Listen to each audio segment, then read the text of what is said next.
Добрый день! В этом и последующих роликах вы научитесь, как при помощи облачной программной платформы Drone Deploy создавать и публиковать высококачественные интерактивные карты, ортофотопланы и 3D-модели прямо с вашего мобильного устройства. Drone Deploy обеспечивает простой автоматизированный полет, сбор данных и автоматическую обработку фотоматериала.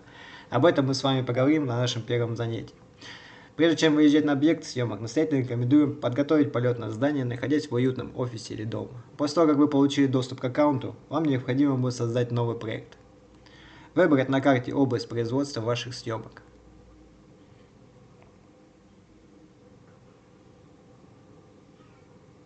Допустим, объектом наших съемок будет стадион.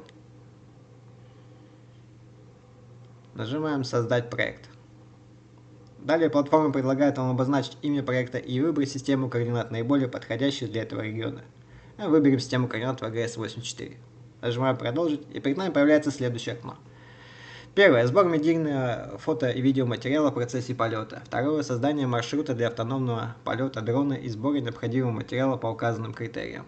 Третья кнопка. Создание маршрута вертикальных фасадных съемок. Четвертое. Создание маршрута для автономного полета дрона и сбора необходимого материала для протяженных объектов, таких как автомобильные дороги или трубопроводы. Пятая кнопка. Создание маршрута полета для создания маркетингового материала, панорамных снимков, съемка видео по маршруту, фотоснимков для автоматического отчета. Выбираем опцию «Стандарт». Формируется квадрат площадью 2 гектара, границы которого вы можете редактировать по своему усмотрению. Область съемок будет обрезана ровно по плану полета, поэтому рекомендуется создавать нахлест. После того, как вы выделили область предполагаемого полета, необходимо пройти в расширенные настройки и выбрать камеру того дрона, который у вас имеется в наличии. Вот весь список камер, которые поддерживает платформа Drone Deploy. Наш дрон DJI Air2S. Выбираем его из списка. Как видите, программа автоматически перестроила полетное здание под характеристики камеры дрона.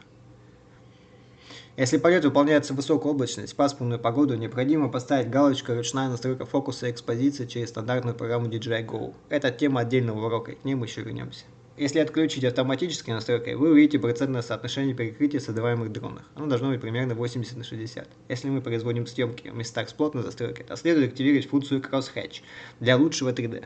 Камера дрона при таком режиме будет не в нагих 90 градусов, а под углом 65 или меньше. Маршрут увеличится в 2 раза, так как дрон полетит 2 маршрута в крест. Обратите внимание, программа автоматически рассчитала тот ресурс, который потребуется от вашего дрона. Это 3 аккумуляторных батареи, фотоматериал в количестве 535 фотографий, 10 гектаров съемки и по времени около 36 минут. Это время без учета на смену батареек и проведения предполетных калибровочных действий. Следующим шагом будет установка высоты полета дрона. Имейте в виду, что чем выше высота полета, тем хуже качество получаемого материала, но меньше ресурсов потребуется для выполнения этого задания.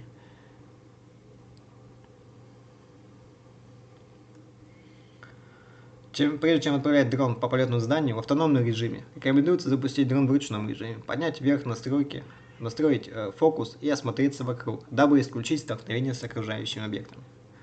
Кроме того, имейте в виду, что для разных стран существуют свои ограничения по максимальной высоте полета дрона. В Индонезии и России это 150 метров.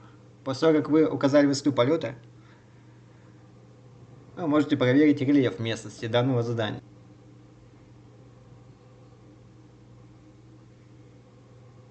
Вы можете увидеть, максимальная высота не превышает 10 метров. Таким образом, вы можете запустить дрон, даже находясь на 15-20 метрах. Итак, полетное здание готово. Осталось открыть мобильное приложение Drone Deploy в вашем мобильном устройстве, обновить полетное здание через сервер, что произойдет автоматически, и отправляться на место производства съемок. Когда вы начнете запускать дрон на местности, перед вами откроется окно следующего вида.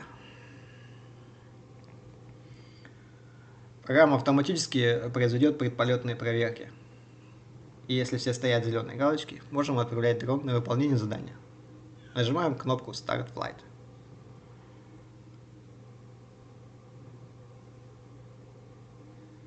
Удачных полетов!